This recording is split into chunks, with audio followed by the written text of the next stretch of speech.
All right, so you've recorded for 6 labels, you've played on 4 continents, you've served 27 years in the military, and you've earned 3 degrees, and you've taught music for 6 years. So we've got plenty to talk about, but what I would like to do is to go back to your childhood and kind of gain an understanding of how these things that we don't know about shaped who you are today. Well, I grew up in Oklahoma, and my grandfather and grandmother were professional orchestral musicians. Mm-hmm. And my grandfather was a clarinetist, and he was teaching at that point when I was growing up in his studio in his backyard, and I would see students kind of file in and out for lessons. And at some point, when I turned 6 years old, he said, "All right, it's time for you." So I started playing clarinet, studied with him up until I went into college. Yeah.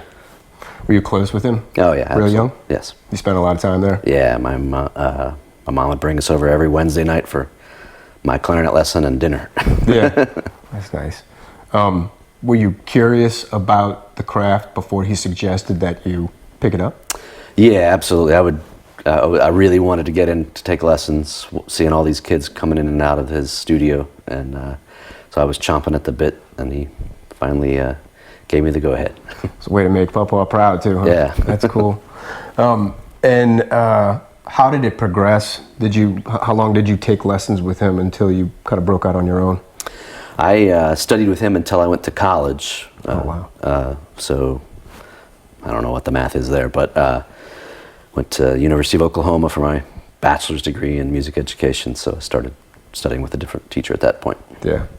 Did you feel prepared for class when you got there? Oh, yeah. How good of a job did he do? Excellent. He was the premier teacher in the Oklahoma City area. Oh, okay. For woodwind, all woodwinds. Lucky you. Yeah, absolutely.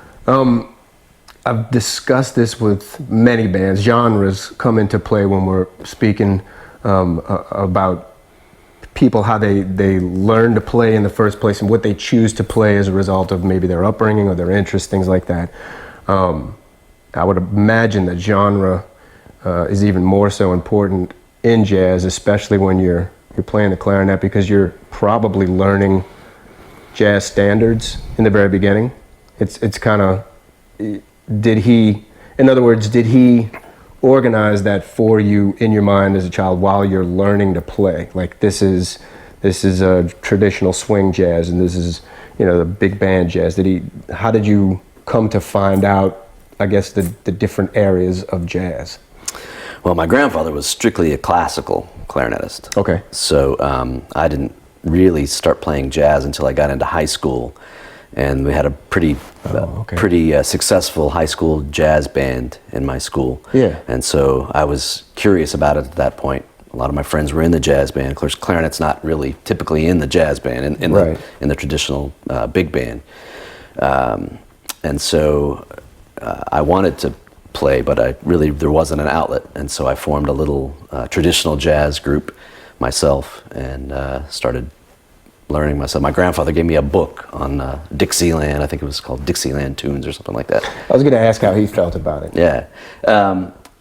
He never played jazz and never improvised, but I think he was certainly supportive of me doing it. Yeah, that's good. I don't know really what he thought about it and about jazz per se. I don't know that I was certain he heard me play jazz, but I can't think of a time where he did. But he certainly heard me play classical music. Yeah. When I was growing up and in college. Looking back, do you feel like there's a preferred order of things? Like when you're starting out, should they stick to classical and then transition to something more freeform like jazz, or does it matter, do you think? Well, I guess there are arguments on both sides of that question. So, speaking from my perspective, being classically trained, I always strive to get a great clarinet sound when I play, and my technique is, fundamentally sound because I've put a lot of time in the practice room. Yeah. And then you veer off into jazz, and those elements transfer over. So, but then on the other side of the coin, like the early jazz players had no training whatsoever. They just picked up these instruments and they started playing. So, I don't know, do they use their ears more than I do, and I use my brain more than they do? I don't know. Sure. Yeah, I don't know that it matters, I guess, as far as curriculum, but I think on the top end, when you reach a point in your life where you start to compose your own music, it can be heard. Your influences can be heard. You know? Sure. So your background before that moment kind of bleeds through. It doesn't matter what style you chose to write it in right now, but some of the other style will bleed through, you know. I think that's what makes people unique, you know, and their compositions unique, you know. So you played in college and on the side, so you were with the school band and you had your own band? That was when I was in high school. So so I had I played in the band at high school, and then started this traditional jazz group, and then went to college and studied music education was my degree, but I studied classically in college, and then I started branching out and playing saxophone in the jazz band there. Yeah. Now, didn't you minor in Latin studies? For my doctorate degree, yeah. Oh, okay. Yeah, Latin American music history. Latin American music history. Yeah. Okay. What was the attraction there?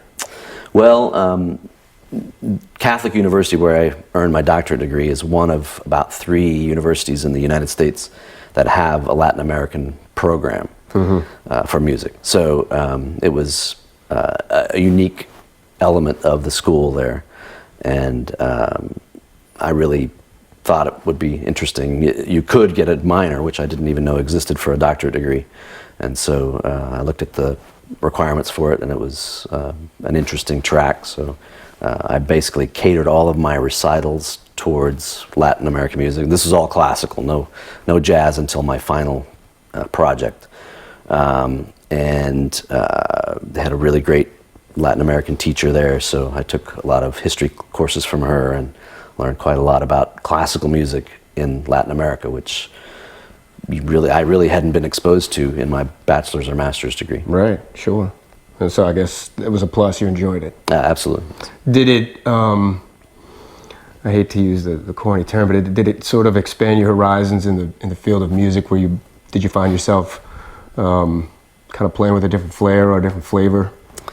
Well, it's interesting, the classical music from Latin America was really highly influenced by Europe.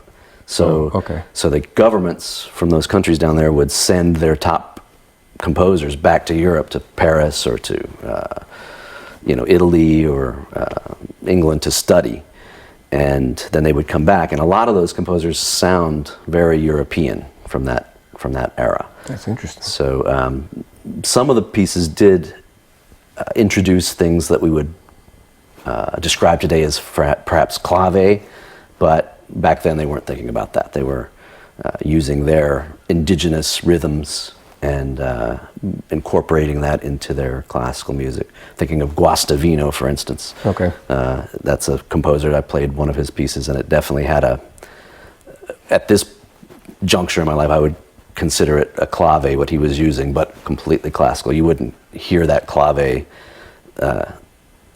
rhythm necessarily unless you were analyzing it. Is the Latin American sound more prevalent when you get to jazz, even traditional jazz?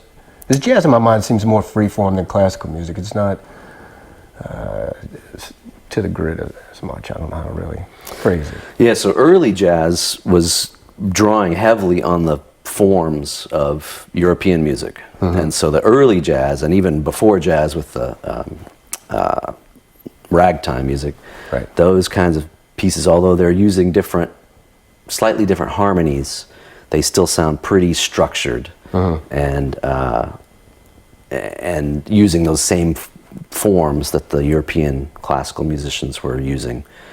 And then it started to break away from that and become a little more, like you say, free form as it progressed throughout history. How did all this influence you moving forward? Did it change what you thought you might want to do with your life, or did it change your own compositions? You mean learning about Latin American music?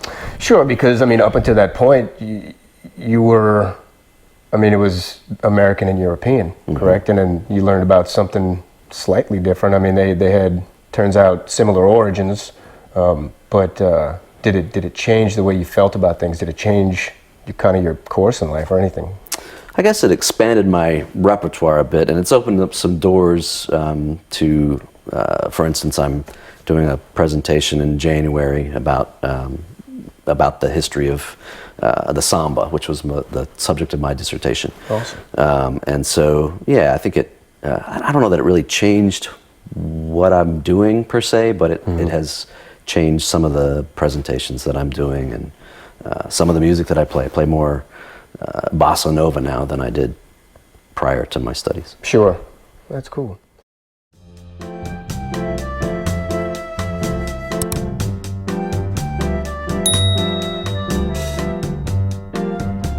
Likey.